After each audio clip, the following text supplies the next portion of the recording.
5 minutes per committee. So I'm going to make the ask. If you can do it in less than 5, that'd be great. I can combine Dan Tippy's information. That would be great. Because it falls under spiritual.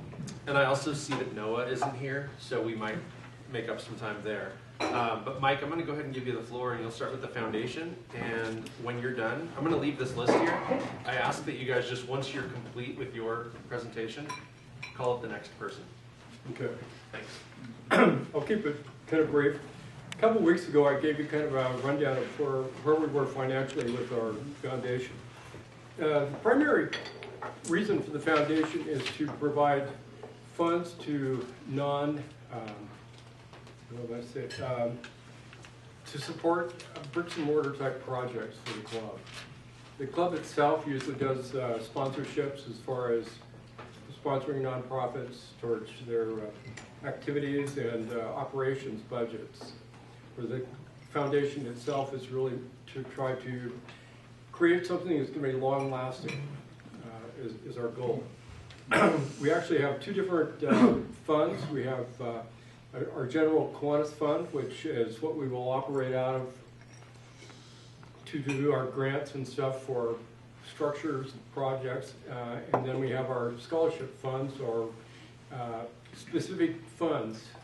We've got there's about $200,000 plus in the general fund. There's almost $300,000 in specific funds. Most of them are for like scholarships and stuff like this. We've started different scholarships. My parents started one for the Patricks. I think was probably one of the initial ones. Funded it, and then we've been able to grow it, and we're giving out about $5,000 to $6,000 a year in scholarships out of that fund. And we've got Bob Gill, another club member, has started a fund. We do have some of our club members that give each year to scholarship funds. Noah and Graham have been giving $1,000 scholarships each year. We put that into the fund and run it through the foundation. Some of the past major projects that we did, the earliest project probably was the Cascade Swim Center. We wouldn't have the Cascade Swim Center if it wasn't for the Redmond Kiwanis Club. We earned over $200,000 to help get that project started, and finally it outgrew us, the inflation and everything else, and had to go to a bond major to get it. Without it, we probably wouldn't have the existing swim center. If you look around Sam Johnson Park, the pavilion, we built the pavilion. We funded or really got behind the whole park and did a lot of things there. If you go to the Legion Park, the seating area was provided by the Kiwanis Foundation. And those are kind of the big projects and some of the bigger projects that we've been involved in.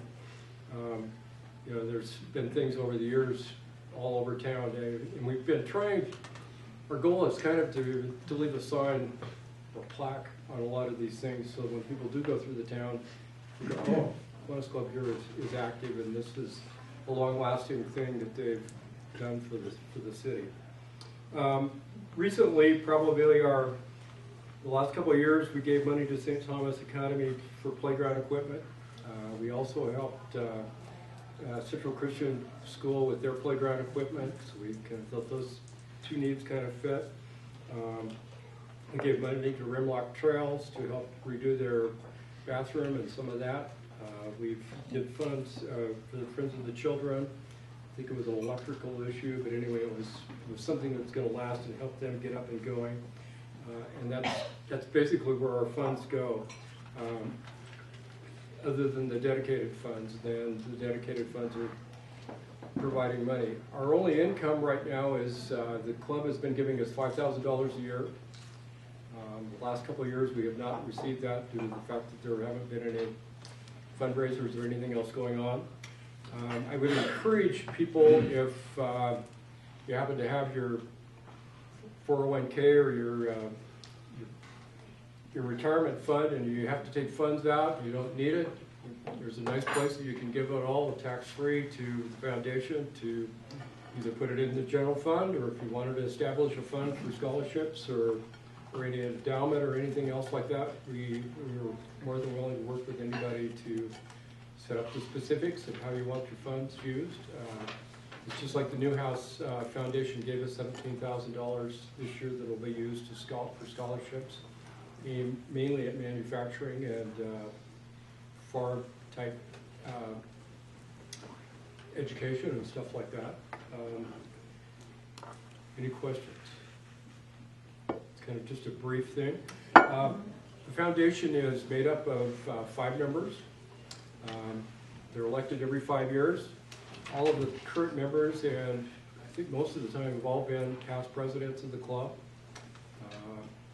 I'm the chairman, Gary Oler in charge of the treasurer, Dan Tippy is the secretary, and Don Lee and Noah Van Borstel are the other 5 members. Board Thank members. you. Board members, excuse me. And we make the decisions on how the funds are dispersed. So, John B. for Bruce for club is next.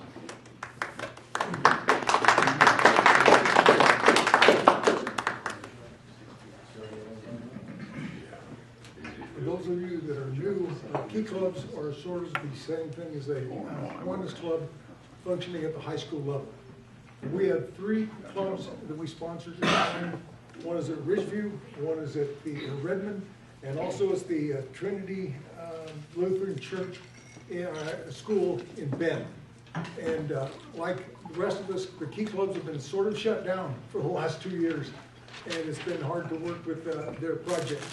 Some of the examples of what the key clubs do is, well, we'll put it this way first. We invite them to our meetings. We haven't seen any because they've been online and other ways. So usually they come, we introduce them, and this does 2 things. It shows them what we are trying to do for the community, and it also tells them what we learn from them, what they're doing at the high school level. And it's amazing what they do. One of the projects that I kind of like that Ridgeview does, because that's who I work most closely with, they have a custodial thank you week. And what they do, they go help the custodians after school. They empty the trash, they I have snacks for them. They do things like help them with the sweeping. And then at the end of the week, they provide a meal for the custodians, usually for Kate and Tate, and they pay for the high school key clubs pays for the meal, and then the custodians eat the meal while the kids do these other things like putting chairs up and sweeping, this sort of thing. It's really kind of a nice 2-way street, everybody helping everybody else. I happen to be with Ridgeview. I like the job. I'm a retired high school science teacher, but anybody that would like to also take the job or be partner with me, I'd love to work with you. If you have any questions, I can see you afterwards. Last thing I'll say, for the first time in 2 years, I will be meeting personally with them again. I shouldn't say that. About 2 months ago, I was invited to a meeting. Mandy's been working with key clubs for 20 years. She came up and said, I'm so embarrassed, I have 4 people showing up. She's restarted the clubs 3 times over the last 2 years. But on Friday, I'm going to come and bring pizza, talk to them a little bit, explain to them what's going on. And anybody like to come, we could have, if we've got 4 people, we could have an inter-club meeting at the same time. So see me afterwards, and I'll tell you how to get there and what we can do. Questions? What time? It's at 11:15 is when we need to be at the classroom. Okay? Let's see who's next. And that's at Ridgeview, right? That's at Ridgeview, yes. Okay? Probably me. Dan, prayer breakfast, you're next. Thanks, John. Thank you. So, asked to talk about Spiritual Aims Committee, and the first thing I would say is that I belong to several service clubs along the way, starting down in California. The Lions Club there was prominent, and it was a wise business decision and a great club amongst 4 or 5 clubs in a relatively small community that did phenomenal things in the community. Certainly service and kids were similar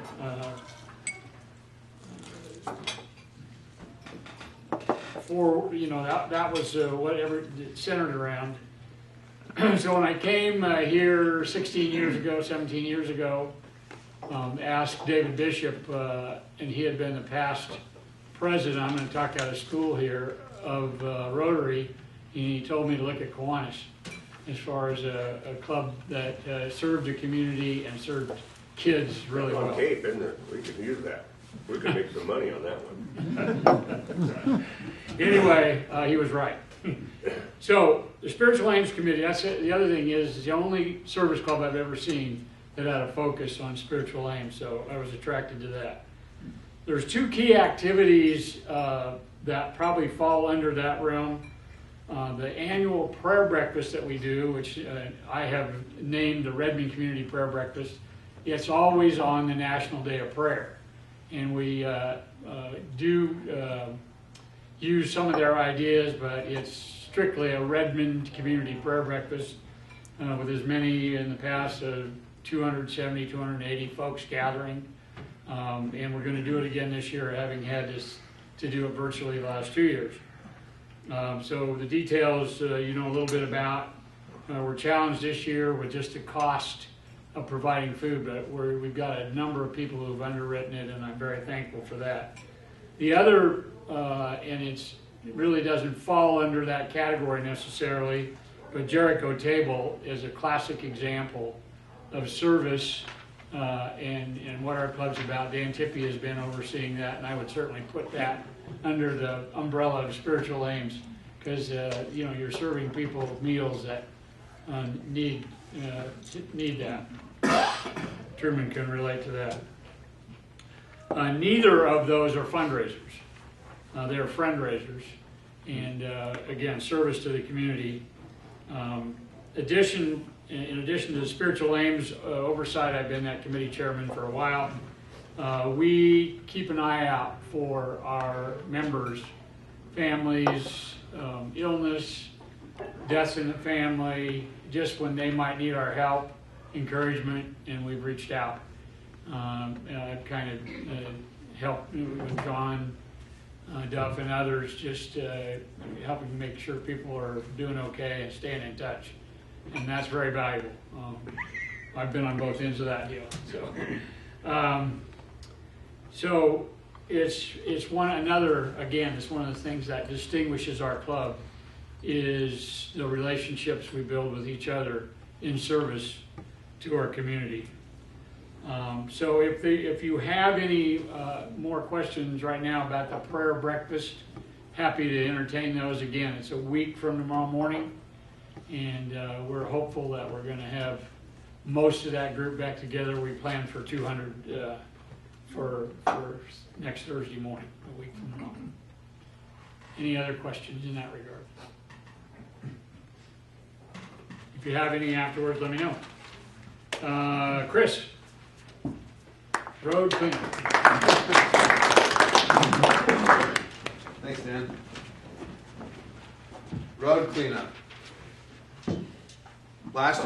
Last road cleanup, we raised $100. True story.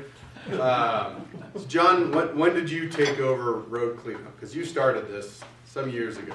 When they put the road in. Yeah. So this has been going a while. Yeah, I just started right when the program began. Yeah. So I took over 2 years ago, so I think we've done it twice. So we have a mile section of highway that starts right where that overpass is at. Walmart, Home Depot, I think there. All the way up to just as you pass Pershaw Road around the big center butte there. So that's our stretch of highway. We've got a sign on the northbound and southbound side. And we need typically about 10 people to get out there, 10 able bodies, because it's, you know, terrain is a little rocky. And we pick up what we can and we put it in yellow bags, and then ODOT comes by and picks it all up. So that's our small effort to not necessarily help kids or fundraise money. Maybe we can fundraise, I like that word. Who said that? Fundraise, Dan. So it's good fundraising. And John, I believe you used to provide breakfast after it. So I'm going to try to bring that tradition back. That's why I don't do it anymore. You're a smart man. I kind of got suckered into it. So I did provide coffee and breakfast burritos and cinnamon rolls after. You don't know Don very well, do you? Yeah. He has his first nickel he ever made. And it's dated a long way back, so. Is that day's May 14, did you say? It'll be May 14th this year, yeah. There is the other stretch of road that we've turned over to this, one of the schools that you might not know about it. Probably don't. You don't? Is that where we used to start at Pappy's Pizzeria? Yep. We used to start at Pappy's Pizza and go up to Home Depot. Yeah. Yeah, But some school has taken over that stretch, but our sign's still hanging down. Is it that low? See, I've been out there and looked and not seen a sign out there for Well, that. yeah, but the sign's only about that big. Yeah. We have a nice big sign now. And we're asked to do it twice a year, so I connect with ODOT out of Bend, gather the materials. In the event we bring kids out, they have to actually, their guardian has to sign a parental release. But I had my 5-year-old out there, so you can make it safe. he was looking for the $100 bill. It was. Jury's out if it was planted or not, so. Anyhow, that'll happen twice a year. Used to be Next 4 up- times. What's that? Used to be 4 times, but, Yeah. Right now, it's just twice a year. That's Yeah. what ODOT's asked us. well, yeah, asked it us took to a do. few years to get it done in the first place. But Yeah, we've made some good dents. I checked it out actually just, was the last week I was up there. So Chris, what time? I mean, is there more information or am I just gonna? Yeah, so it's, we meet at Pappy's Pizza at 8 o'clock on the north end, and we'll get there and I'll kind of disperse the groups out on where to go. Send me information on that, I'll put it on the website. Roger that. Thanks. Well, usually about an hour and a half or so. Yeah, it's an hour and a half. I mean, and usually it's like, hey, pick up 2 to 3 bags. I mean, that's a busy stretch of highway, so unfortunately a lot of, it kind of depends on how many show up, so. Yeah. true.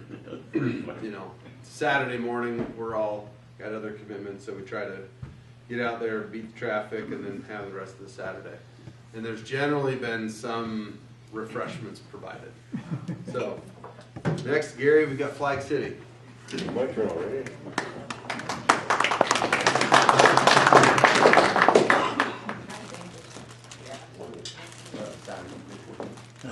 This is at least 15 minutes. He's got his vest off.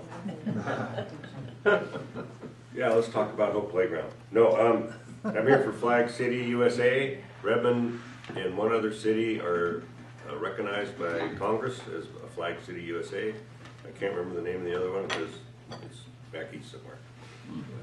So I joined the club in '96, and that was one of my first community events was putting the flags out.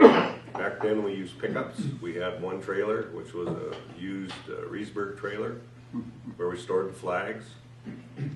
And we fill up pickups and off we go. We divide up the town, and right back then we had, I want to say 800 flags, but I'm not sure. Now we have over 1,800 flags. Wow. And it's still growing. So the deal is on flags is we meet at 6 a.m.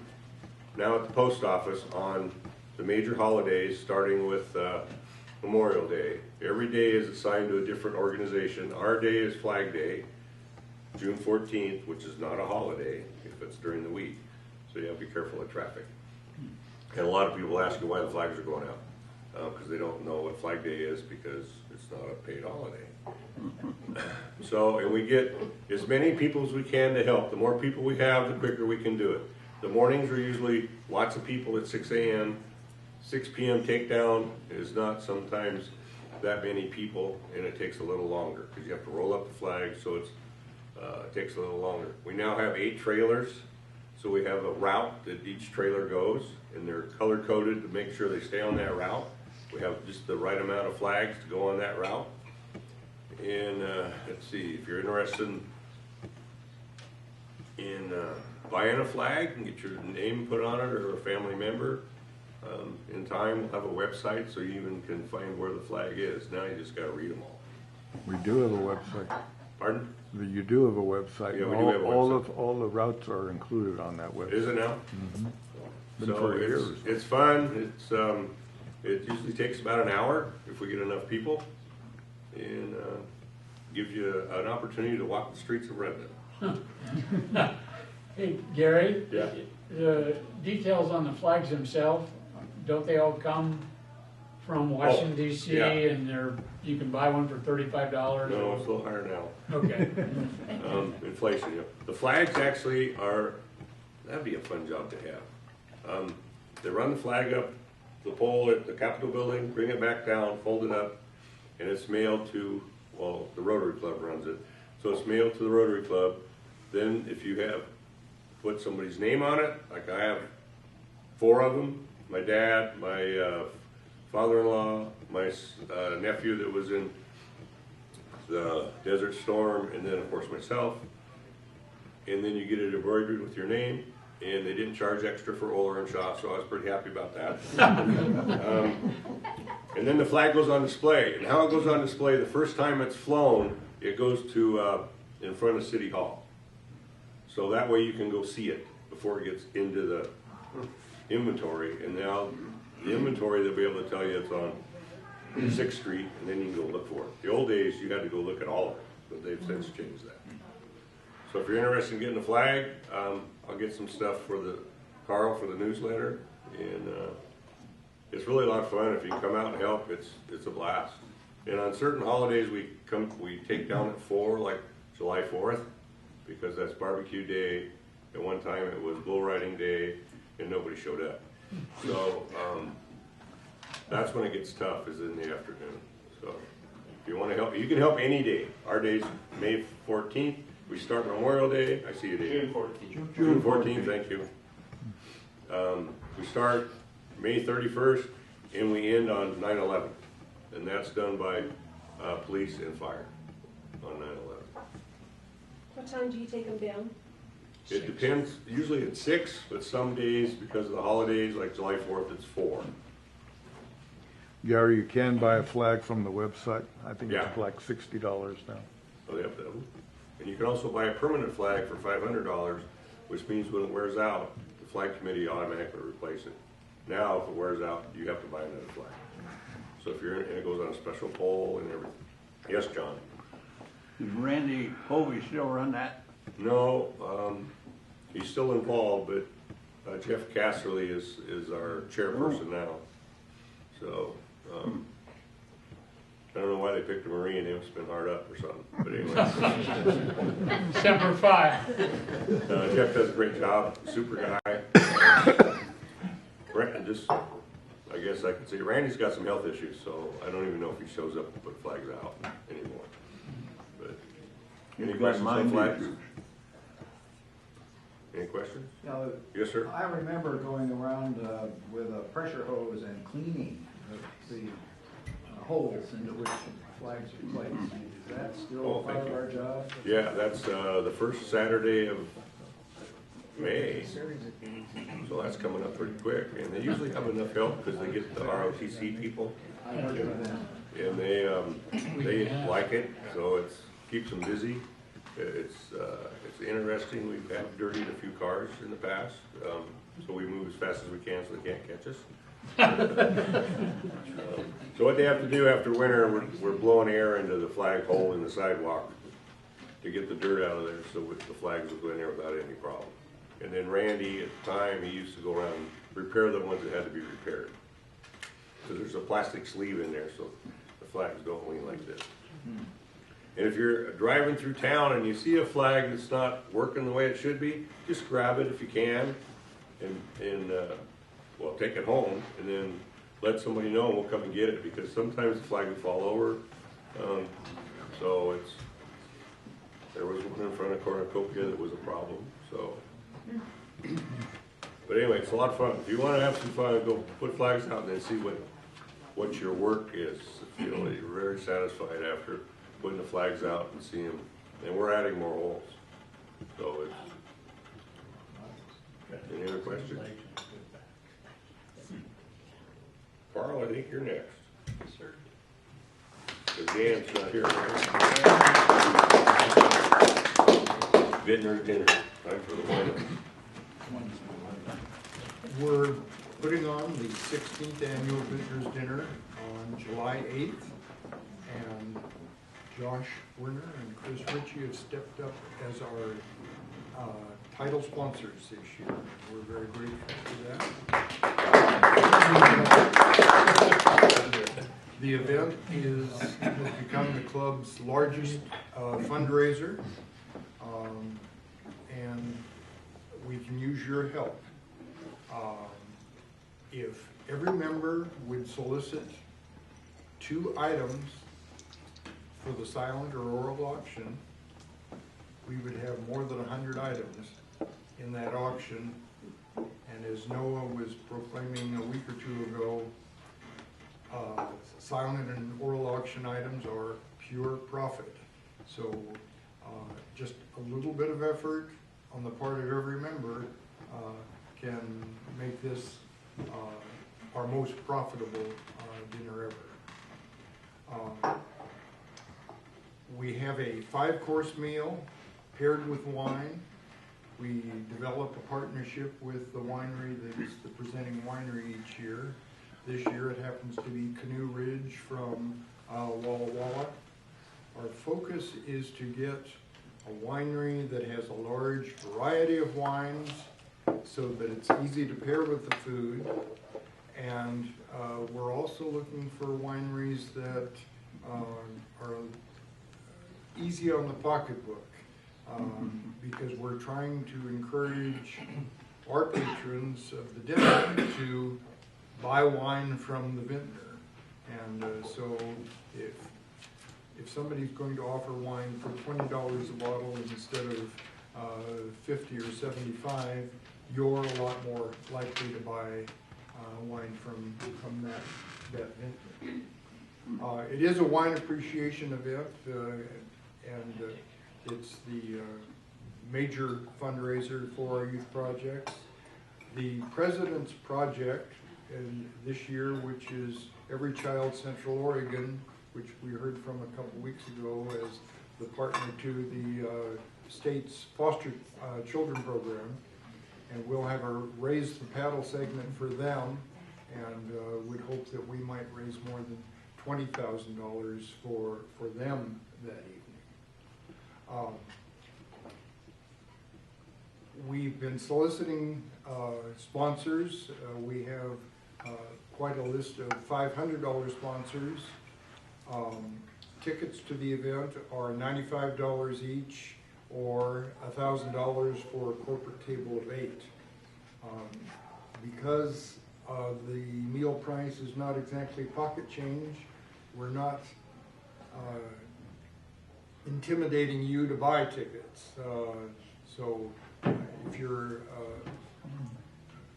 a wine aficionado, you'll make it there if you're inclined to, and we're not going to intimidate you. But we do ask that you solicit an item or 2 for the silent or oral auction to help us meet our financial goal of $25,000 for the club. And any questions? Is there a problem selling out? We limit the attendance to 180. So this is the 16th annual with a couple of years vacant. I think maybe the first few years we had 40 or 50 people there. We plateaued at about 130. Those dinners were the sleep-in banquet room, and we sensed that we could sell more tickets than the 130 that filled that venue. So we've moved to the Redmond Community Church, and we didn't know how many it would accommodate, but we've decided 180 is the maximum that we can accommodate. And so we will limit attendance to that. Our events in 2018 and 2019 were capped at full attendance. Because of lingering effects of COVID, we started planning later this year, not knowing whether we could have a dinner or not. And so our dinner is later. It's in July instead of May. And so we're hopeful that we can sell out, but if not, we know that we can still make it a very profitable evening if we don't have quite that many people on hand. Any other questions? Dave? Have you thought of putting the auction live on YouTube and having people call in with bids? We are going to have an online auction as an online silent auction as Rocktoberfest did last year. That worked very, very well, and so yes, we're going to profit from their experience. So yes, we're looking forward to that. One other thing, Michelle Duff couldn't be here today, but she was the one who put our program together. She prepared some sign-up sheets, and they are at the table where I've been seated. So if you're interested in serving on any of these committees, please sign up, and we'll make sure that the chairman gets your interest.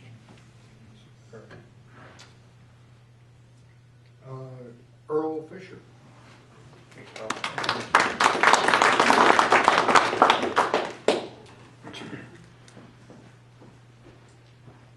A year ago or so, we began a project called Kiwanis Food Banks.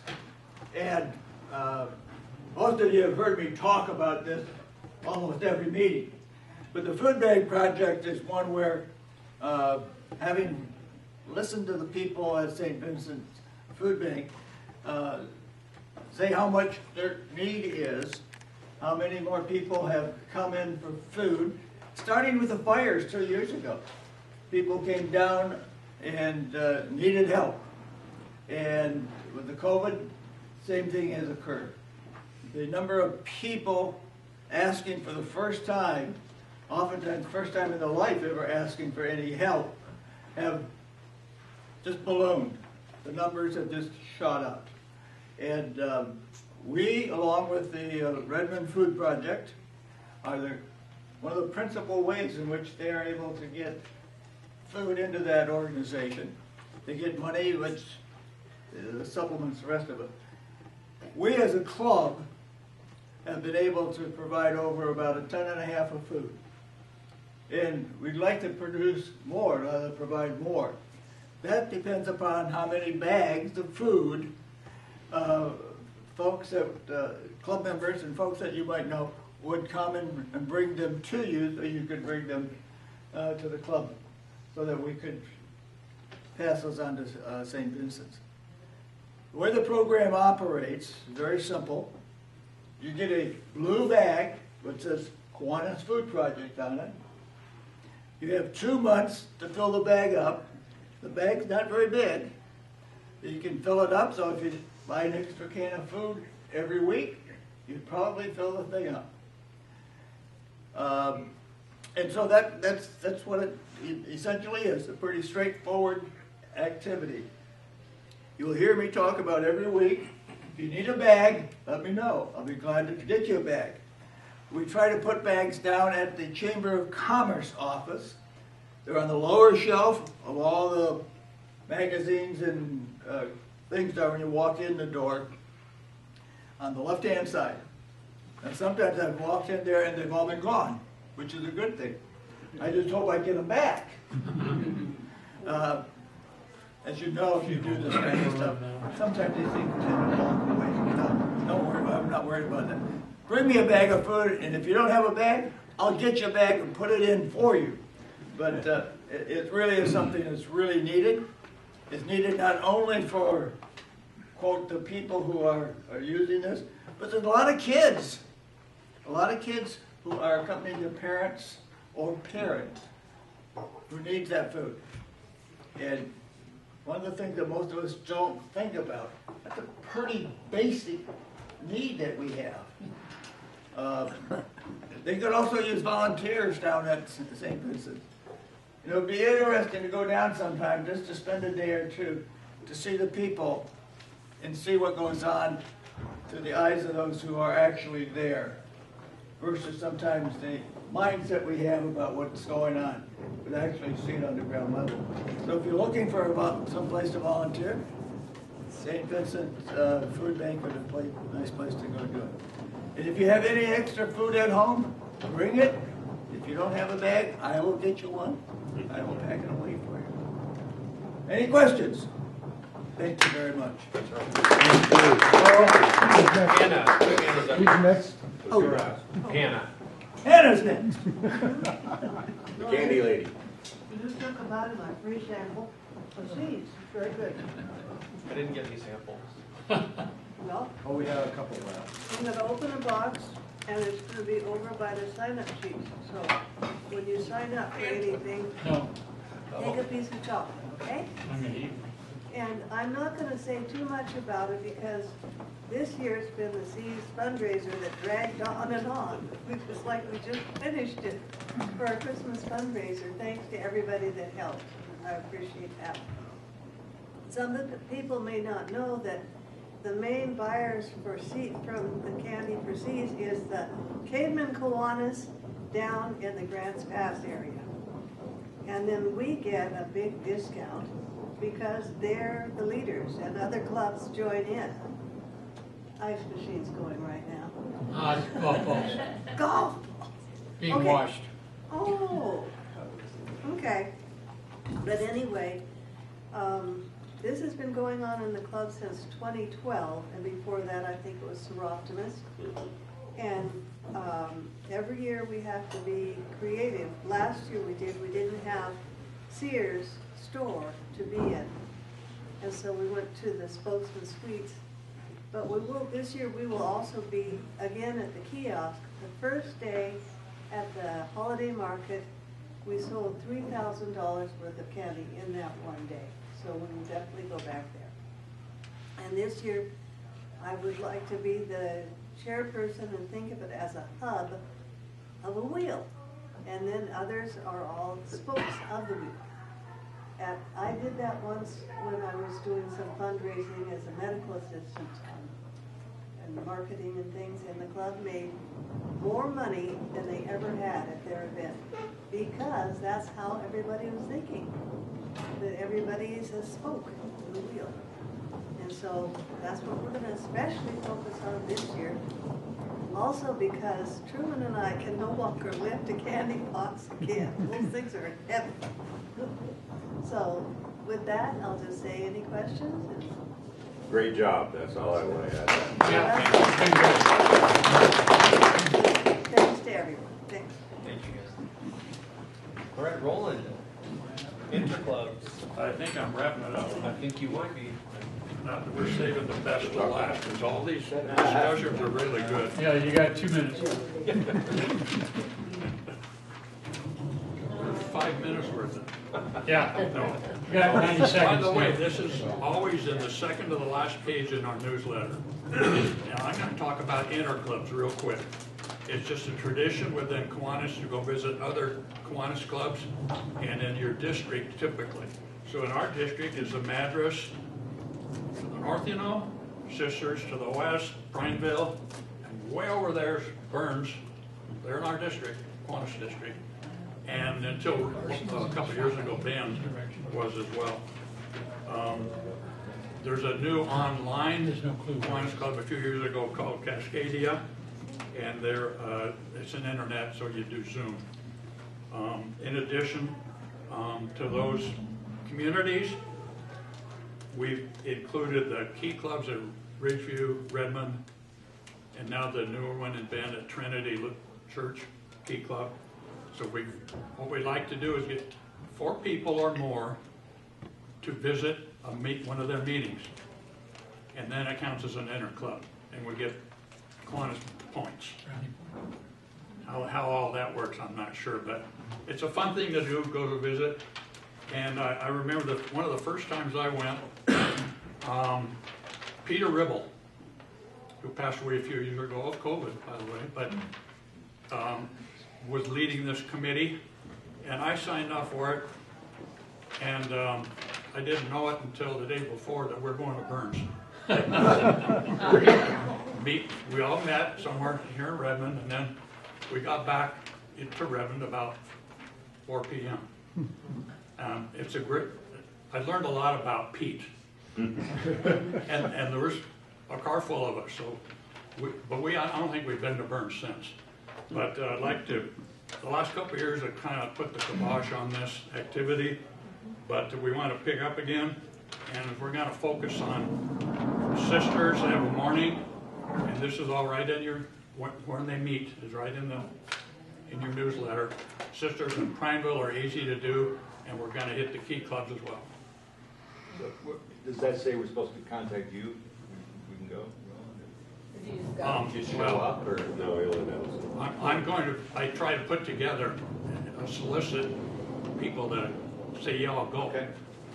And if we like to have 4 or more to have it count as an interclub activity. We have one coming up with Trinity. They're going to send us a link, and then we can join in online.